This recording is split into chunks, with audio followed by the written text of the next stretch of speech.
அமெரிக்காவினுடைய F-15 போர் விமானம் சுட்டு வீழ்த்தப்பட்டதாக நம்ம நேற்று வீடியோவில் சொல்லியிருந்தோம். அதுக்கு பிறகு மிகப்பெரிய டிராமாவே அங்க நடந்திருக்கு. அங்க என்ன நடந்துச்சு அப்படிங்கறத பத்தியும், ஈரானுடைய எண்ணெய் எங்களுக்கு தேவை கிடையாது, எங்ககிட்ட நிறைய எண்ணெய் இருக்கு அப்படின்னு டொனால்ட் ட்ரம்ப் சொல்லியிருந்தார்ல. ஆனா இன்னைக்கு நாங்க எண்ணெய்க்காக தான் இந்த போர் தொடங்கியிருக்கோம் அப்படின்னு வெளிப்படையாக பேசி எக்ஸ்போஸ் இருக்காரு டொனால்ட் ட்ரம்ப். இது போக அமெரிக்க ராணுவத்தினுடைய முப்படை தலைவரை பதவியிலிருந்து நீக்கி இருக்காங்க அமெரிக்க அரசாங்கம். ஏன் இந்த நீக்கம், இதையெல்லாம் பத்தி தான் இன்னைக்கு வீடியோல பார்க்க போறோம். இது decode by Venkat.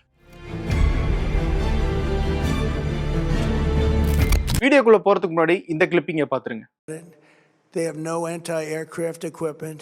Their radar is 100% annihilated. We are unstoppable as a military force. 2 நாளைக்கு முன்னாடி தான் டொனால்ட் ட்ரம்ப் இதை பேசுறாரு. அவர் அதுல என்ன சொல்றாரு, ஈரானுடைய பாதுகாப்பு அம்சங்கள் எல்லாத்தையுமே நாங்க அழிச்சிட்டோம், அவங்க கிட்ட ஆன்டி ஏர்கிராஃப்ட் டிஃபென்ஸ் சிஸ்டம் எதுவுமே இல்லை அப்படின்னு சொல்றாரு. அதாவது போர் விமானங்களை எதிர்த்து தகர்க்கிற எந்த விதமான சிஸ்டமும் அவங்க கிட்ட இல்லை அப்படின்னு பேசி 2 நாள்லயே அமெரிக்காவுடைய பவர்ஃபுல் F-15 போர் விமானத்தை ஈரான் சுட்டு வீழ்த்திருக்காங்க. அதனால அமெரிக்காவுடைய உளவுத்துறை சொன்ன மாதிரியே ஈரானுடைய பாதுகாப்பு அம்சங்களோ இல்ல ஏவுகணை திட்டங்களோ இல்ல ட்ரோன்களோ முழுமையாக அழிக்கப்படவில்லை. இன்னும் பாதிக்கும் மேல அவங்களுடைய ஸ்ட்ரென்த் அப்படியே இருக்கு அப்படிங்கிறது திரும்பவும் உறுதியாகி இருக்கு. இந்த F-15 போர் விமானம் 2 பைலட்டுகளால இயக்கப்படும். ஈரானுடைய தெற்கு பகுதியில இந்த F-15 போர் விமானங்கள் பறக்கும் போதுதான் ஈரானுடைய டிஃபென்ஸ் சிஸ்டம் அதை சுட்டு வீழ்த்திருக்கு. விமானம் சுட்டு வீழ்த்தப்பட்டது உறுதிப்படுத்தப்பட்டுருச்சு. ஆனா அதுல இருக்கிற அந்த 2 விமானிகளுடைய நிலைமை என்ன அப்படிங்கறத மிகப்பெரிய கேள்வியாச்சு. அந்த விமானிகளுடைய நிலை என்ன ஆச்சு, ஒருவேளை அவங்க உயிரோட இருந்தா அவங்களை காப்பாற்றலாம் அப்படிங்கிற அடிப்படையில அமெரிக்காவுடைய HC-130J அப்படிங்கிற மிகப்பெரிய விமானம், இந்த விமானம் வானத்திலே ரீஃபில்லிங், அதாவது எரிபொருள் நிரப்புறதுக்காக பயன்படுத்தப்படுது. அது போக இந்த போர் விமானங்கள் எல்லாம் நடத்துற ஆபரேஷனை கோஆர்டினேட் பண்றதுக்காகவும் இந்த விமானம் பயன்படுத்துது. அது போக 2 பிளாக் ஹாக் ஹெலிகாப்டர்களும் ஈரானுக்குள்ள போகுது. விமானம் சுட்டு வீழ்த்தப்பட்ட இடத்தை வச்சு இந்த சுற்றுவட்டார பகுதிகளுக்குள்ளதான் இந்த விமானிகள் எங்கேயாவது இருக்கணும் அப்படிங்கிற அடிப்படையில கொஞ்சம் தாழ்வாக இந்த ஹெலிகாப்டர்கள் பறந்திருக்கு. அப்படி பறக்கும்போது லோக்கல் அங்க இருக்கிற ஈரான் மக்கள் அந்த ஹெலிகாப்டருக்கு மேல தாக்குதல் நடத்தினதாக ஒரு பக்கம் தகவல் வருது. இல்ல அது ஈரானுடைய காவல்துறை தான் அந்த தாக்குதலை நடத்தினாங்க அப்படிங்கிற ஒரு தகவலும் வருது. ஆனா அந்த தாக்குதல்ல அந்த 2 பிளாக் ஹாக் ஹெலிகாப்டரும் சேதமடைஞ்சிருக்கு அப்படிங்கிற தகவல் மட்டும் உறுதிப்படுத்தப்பட்டிருக்கு. சரி, இந்த ரெஸ்கியூ ஆபரேஷன் பண்ணாங்களே, அந்த விமானிகளை காப்பாத்திட்டாங்களா அப்படின்னு கேட்டா, ஒரு விமானியை நாங்க பத்திரமாக மீட்டுட்டோம் அப்படின்னு அமெரிக்க ராணுவம் தரப்புல சொல்றாங்க. ஆனா ஈரான் ராணுவம் அதை மறுத்திருக்காங்க. எந்த விமானியும் காப்பாத்தல, எங்களாலையும் அந்த விமானிகள் எங்க இருக்காங்க அப்படிங்கறது கண்டுபிடிக்க முடியல. மக்கள் யாராவது இந்த விமானிகள் எங்க இருக்காங்க அப்படிங்கிற தகவலை கொடுத்தாங்கன்னா அவங்களுக்கு சன்மானம் வழங்கப்படும் அப்படின்னு ஈரானுடைய அரசாங்கம் அறிவிச்சிருக்காங்க. அமெரிக்கா சொல்றது ஒருவேளை உண்மையாகவே இருந்தாலும் ஒரு விமானியை மட்டும்தான் அவங்க மீட்டிருக்காங்க. இன்னொரு விமானியினுடைய நிலைமை என்ன அப்படிங்கிறது இப்போ வரைக்கும் தெரியல. மேபி அவர் உயிரிழந்திருக்கலாம், அல்லது ஈரான் கையில அவர் சிக்கினாரு அப்படின்னா அவரை ஒரு வாய்ப்பாக வைத்து, அவரை ஒரு போர் கைதியாக வைத்து ஈரான் அடுத்தடுத்த பேச்சுவார்த்தைகள்ல தங்களுக்கு சாதகமான விஷயத்தை சாதித்துக் கொள்ள வாய்ப்பு இருக்கு அப்படின்னு சர்வதேச அரசியல் பார்வையாளர்கள் சொல்றாங்க. இதுக்கு முன்னாடி உலகத்தில் நடந்த போர்கள்லையும் 2 நாடுகளுக்கும் இடையில் நடந்த பிரச்சனைகள்லையும் இந்த மாதிரியான போர்க்கைதிகளை விடுவிக்கிறதே முக்கியமான ஒரு டிமாண்டாக இருந்திருக்கு. அதுக்கு எதிர்த்தரப்புல இருந்தும் அவங்க கேட்கிற விஷயங்களை செஞ்சு கொடுப்பாங்க. சோ இப்படிப்பட்ட வரலாற்று சம்பவங்களை நம்ம திரும்பி பார்க்கும்போது ஒருவேளை அந்த இன்னொரு விமானி ஈரான் கையில சிக்கினார் அப்படின்னா அதை ஈரான் மிகப்பெரிய ட்ரம்ப் கார்டா பயன்படுத்துவாங்க அப்படின்னு எதிர்பார்க்கப்படுது. ஈரான் மேல அமெரிக்காவும் இஸ்ரேலும் கடுமையான தாக்குதல் நடத்திருக்காங்க அப்படிங்கிறது உண்மைதான்.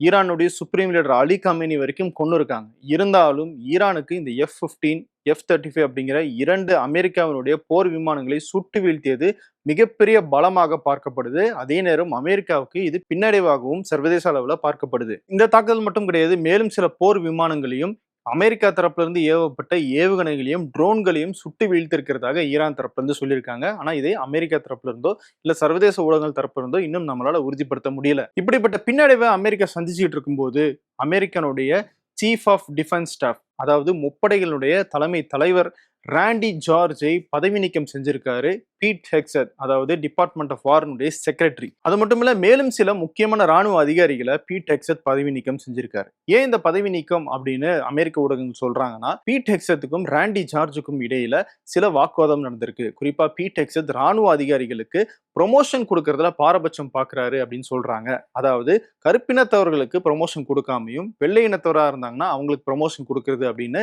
செயல்பட்டு இருக்காரு. அதுல ஏற்பட்ட கிளாஷ் தான் சீஃப் ஆஃப் டிஃபென்ஸ் ஸ்டாஃப் ராண்டி ஜார்ஜை பதவி நீக்கம் செய்ய வச்சது அப்படின்னு அமெரிக்க ஊடகங்கள் சொல்றாங்க. இது ஒரு காரணமாக இருந்தாலும் இன்னொரு காரணமாக ஈரான் போரை மையமாக வச்சு சில யூகங்கள் எழுப்பப்படுது. குறிப்பா ஈரான் போர்ல அடுத்தடுத்து அமெரிக்காவுக்கு பின்னடைவுகள் ஏற்பட்டுக்கிட்டு இருக்கு. அது ஒரு காரணமாக இருக்கலாம். அல்லது அமெரிக்கனுடைய தரைப்படைகளை கல்ஃபுக்கு அனுப்புறதுல ஏற்பட்ட முரண்பாடு கூட இதுக்கு காரணமாக இருக்கலாம் அப்படின்னு இன்னொரு பக்கம் சர்வதேச அரசியல் பார்வையாளர்கள் யூகத்தை எழுப்புறாங்க. பதவி நீக்கத்துக்கான வெளிப்படையான காரணம் என்ன அப்படின்னு இப்போ வரைக்கும் அமெரிக்கனுடைய டிபார்ட்மெண்ட் ஆஃப் வார் சொல்லல. அது ராணுவ ரகசியமாக தான் வச்சிருக்காங்க. இருந்தாலும் இப்படிப்பட்ட ஒரு முக்கியமான போர்ல இருக்கும்போது ராணுவத்தினுடைய தலைவர் நீக்கப்படுறது அப்படிங்கிறது சாதாரண விஷயமாக இருக்காது. அது மிகப்பெரிய பூதாகரமாக வெடிக்கும் அப்படின்னு அமெரிக்க ஊடகங்கள்லாம் சொல்றாங்க.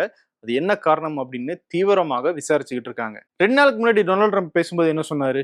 எனக்கு ஈரானுடைய எண்ணெய் தேவை கிடையாது அப்படின்னு சொன்னார். ஆனா இன்னைக்கு நாங்க இன்னும் கொஞ்ச நாள்ல இந்த ஸ்ட்ரெய்ட் ஆஃப் ஹோர்முஸை திறந்துடுவோம். அதன் பிறகு ஈரானுடைய எண்ணெயை எடுப்போம். அந்த எண்ணெய் எடுத்து மிகப்பெரிய அளவுல நாங்க லாபம் சம்பாதிப்போம் அப்படின்னு தன்னுடைய ட்ரூத் சோஷியல் மீடியாவில் பதிவு போட்டிருக்காரு. ஈரான் மக்களை காப்பாற்றுறோம், ஈரான் மக்களுக்கு மனித உரிமை மீறல் நடக்குது, ஈரான் மக்களை சுட்டு கொள்றாங்க, அந்த அரசாங்கத்தை மாற்றுவோம், ஆட்சி மாற்றம் கொண்டு வருவோம், ஈரான் மக்களை உங்களுக்காக தான் இந்த போரை தொடங்கணும் அப்படின்லாம் டொனால்ட் ட்ரம்ப் பேசினது பொய் அப்படின்னு இப்ப நமக்கு தெளிவாக தெரிஞ்சிருச்சு. அவருக்கு முக்கியம் எண்ணெய், இஸ்ரேலுக்கு முக்கியம் ஈரான் அழிஞ்சு போகணும், கல்ஃப்ல இஸ்ரேல் தான் பவர்ஃபுல்லான ஒரு நாடாக இருக்கணும். ஸோ அதன் அடிப்படையில் இஸ்ரேலும் அமெரிக்காவும் சேர்ந்து இன்ஃபேக்ட் இஸ்ரேலினுடைய வலியுறுத்தலின் பேர்ல அமெரிக்கா இந்த போர்ல இறங்கியிருக்காங்க அப்படின்னு கூட நம்ம சொல்லலாம். அமெரிக்கா இப்படிதான் உலகத்துக்கு ஆபத்து, அமெரிக்காவுக்கு ஆபத்து, அந்தந்த நாடுகளில் இருக்கிற மக்களுக்கு ஆபத்து அப்படின்னு சொல்லி ஈராக், ஆப்கானிஸ்தான், லிபியான்னு பல்வேறு நாடுகளுக்குள்ள போனாங்க. அவங்க உள்ள போனதுக்கு பின்னாடி அந்த நாட்டு மக்கள் மேல இருக்கிற அக்கறை எல்லாம் கிடையாது, எண்ணெய் அரசியல் தான் இருக்கு அப்படிங்கிறது உலகத்துக்கே தெரிஞ்ச விஷயம்தான். அதை தான் இமானுவேல் மேக்ரன் பிரான்சினுடைய அதிபரும் சொல்றாரு. தென்கொரியாவில் இருக்கிற ஒரு யூனிவர்சிட்டியில அவர் பேசும்போது என்ன சொல்றாருன்னா, ஈரான்ல இருக்கிற ஆட்சி ஒரு மோசமான ஆட்சி தான், அதுல எந்த விதமான மாற்று கருத்தும் எனக்கு கிடையாது.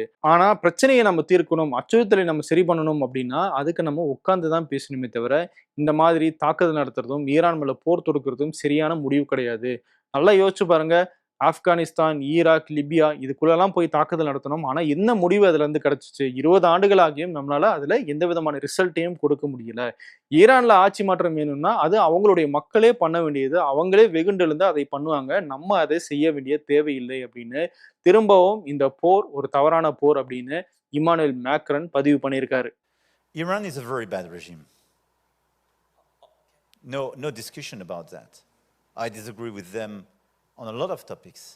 But I don't believe that we will fix the situation just by bombings or by military operations. Look at what happened with this type of operation in Iraq, in Afghanistan, in Libya. We never delivered. Never. Even after 20 years. So you have to respect the sovereignty of people. If people want to change a regime, they want to react, step up, they can do so. இவங்களுடைய இந்த எண்ணெய் வெறினால எத்தனை லட்சம் மக்கள் உயிரிழந்திருக்காங்க, எத்தனை குழந்தைகள் கொல்லப்பட்டிருக்காங்க, இந்த போர்ல சம்பந்தம் இல்லாத எத்தனை நாடுகள்ல இது பொருளாதார பாதிப்பை ஏற்படுத்தியிருக்கு, நம்ம ஊர்ல கேஸ் தட்டுப்பாடு ஏற்பட்டிருக்கு, இது போக கல்ஃப்ல இருக்கிற இந்தியர்களுக்கு எல்லாம் வேலை பறிபோகும் அபாயமும் ஏற்பட்டிருக்கு. இவ்வளவு பாதிப்பும் அமெரிக்கா அப்படிங்கிற ஒரு நாட்டினுடைய எண்ணெய் வெறியால மட்டும்தான் ஏற்பட்டிருக்கு.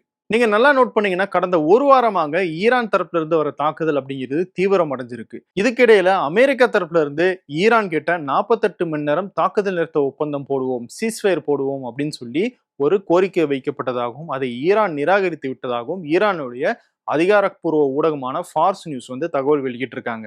இது போக 2 முக்கியமான அச்சுறுத்தலையும் ஈரான் கொடுத்திருக்காங்க.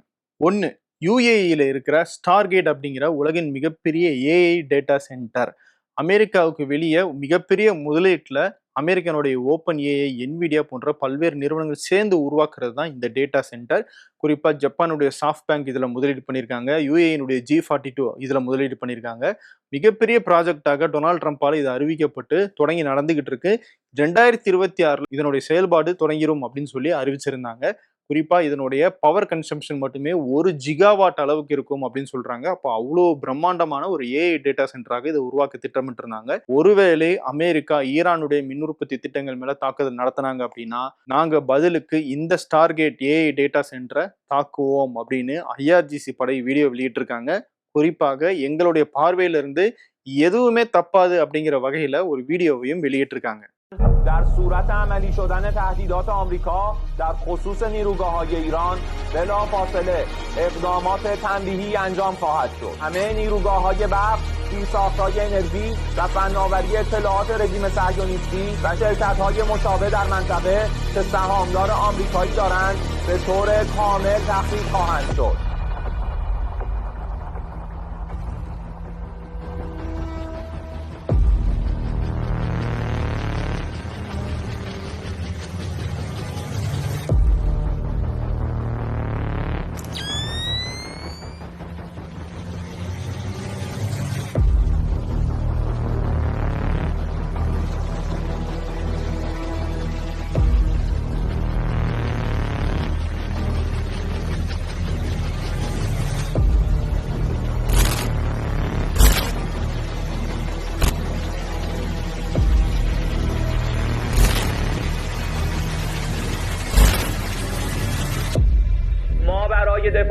کشور و منافع ملت خود دست به هر کاری خواهیم زد.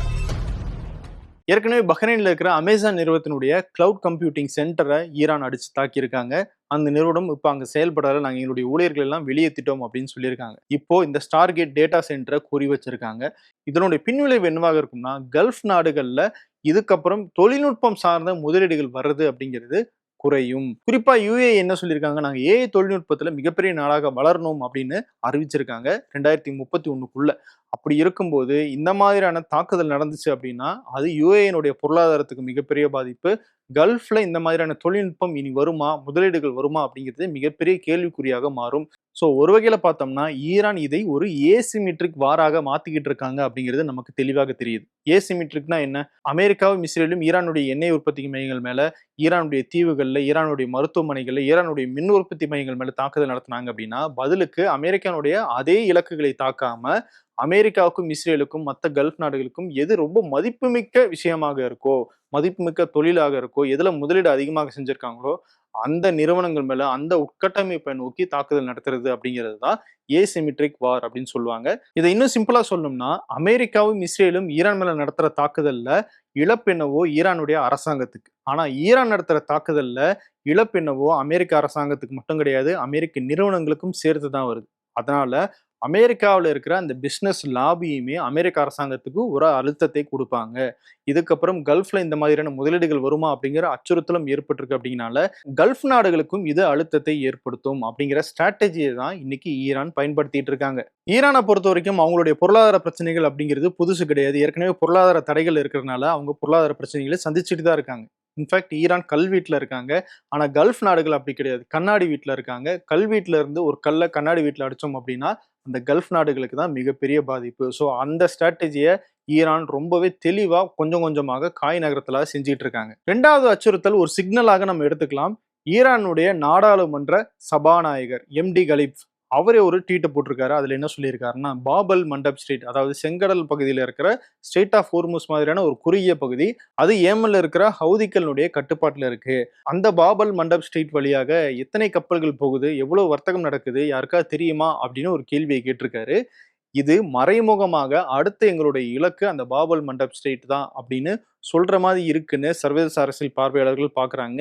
ஒருவேளை இந்த தாக்குதல் தொடரும் பட்சத்துல ஈரானுடைய அடுத்த மூவ் அந்த செங்கடல் பகுதியை முடக்கிறதாக இருக்குமோ அப்படிங்கிற அச்சம் எழுந்திருக்கு. அப்படி முடக்கினாங்க அப்படின்னா இப்ப ஏற்பட்டிருக்கிற சர்வதேச அளவுல இருக்கிற பொருளாதார பிரச்சனைகள் இன்னும் தீவிரமாக அபாயம் இருக்கு. இதுக்கிடையில ஈரானுடைய புஷர் அப்படிங்கிற இடத்துல இருக்கிற அணுமின் நிலையத்தின் மேல இஸ்ரேல் தாக்குதல் நடத்திருக்கிறதாக திரும்பவும் தகவல் வந்திருக்கு. ஏற்கனவே கடந்த 2 வாரங்களாக இந்த அணுமின் நிலையத்தின் மேல இஸ்ரேல் தாக்குதல் நடத்திட்டு தான் இருக்காங்க. இப்ப திரும்பவும் தாக்குதல் நடந்திருக்கு. ஒருவேளை இந்த தாக்குதல்ல அணு விபத்து ஏதாவது ஏற்பட்டுச்சு அப்படின்னா அது ஈரானுக்கு மட்டும் கிடையாது, கடலுக்கு அந்த பக்கம் இருக்கிற கல்ஃப் நாடுகளுக்கும் கடுமையான பாதிப்பை ஏற்படுத்தும். இதுக்கப்புறம் அந்த கடல் போக்குவரத்தே அந்த பக்கம் நடக்குமா அப்படிங்கிற சந்தேகம் ஏற்படும். ஏன்னா ரொம்ப கடலுக்கு பக்கத்துல இருக்கு இந்த அணுமின் நிலையம். ஒருவேளை விபத்து ஏற்பட்டுச்சுன்னா அந்த வர்த்தக கப்பல்களையும் அதுல போகிற மனிதர்களையும் தான் அது பாதிக்கும், கடல்வாழ் உயிரினங்களையும் அது பாதிக்கும். அப்படிங்கிறதுனால ரொம்ப டேஞ்சரஸான விஷயத்துல இஸ்ரேல் கை வைக்கிறாங்க. ஐநாவினுடைய அட்டாமிக் எனர்ஜி ஏஜென்சி அவங்களுமே இது தவறான ஒரு நடவடிக்கை, அணுமின் நிலையங்கள் மேல எந்த தரப்பும் கை வைக்க கூடாது அப்படிங்கிற எச்சரிக்கை சொல்லியிருக்காங்க. சொல்லியும் இஸ்ரேல் இந்த தாக்குதலை நடத்தியிருக்காங்க. இன்னொரு பக்கம் ஈரான் குவைத்துல இருக்கிற எண்ணெய் சுத்திகரிப்பு மையத்தின் மேல தாக்குதல் நடத்தியிருக்கிறதாக தகவல் வந்திருக்கு. இஸ்ரேலும் அமெரிக்காவும் சேர்ந்து ஈரானுடைய பெட்ரோகெமிக்கல் திட்டங்கள் மேலேயும் தாக்குதல் நடத்தியிருக்காங்க. இதுக்கிடையில இஸ்ரேலையும் ஈரானும் ஹெஸ்புல்லாவும் சேர்ந்து கடுமையான பாதிப்பை ஏற்படுத்தியிருக்கிறதாக அங்கிருந்து வர செய்திகளும் சொல்லுது. சவுதியில இருக்கிற அமெரிக்கானுடைய தூதரகத்தின் மேல ஈரான் ட்ரோன் தாக்குதல் நடத்தினதாக செய்தி வெளியாச்சு. ஆனால் இதை ஈரான் மறுத்திருக்காங்க. இஸ்ரேல் தான் எங்களுடைய ட்ரோன்கள் மாதிரியே போலியான ட்ரோன்களை உருவாக்கி சவுதியில இருக்கிற அந்த எம்பசி மேல தாக்குதல் நடத்தியிருக்காங்க. இது ஒரு ஃபால்ஸ் அட்டாக், எங்க பக்கம் குற்றத்தை திருப்ப பாக்குறாங்க, உலக நாடுகள் உஷாராக இருக்கணும் அப்படின்னு ஈரான் ஒரு எச்சரிக்கையை கொடுத்திருக்காங்க. தொடர்ந்து இந்த போர் தொடர்பான பல்வேறு விஷயங்களை நம்மளுடைய டீகோட் நிகழ்ச்சியில அலசி ஆராய்ஞ்சிட்டு இருக்கோம். அடுத்த வீடியோல உங்களை மீண்டும் சந்திக்கிறேன். நன்றி.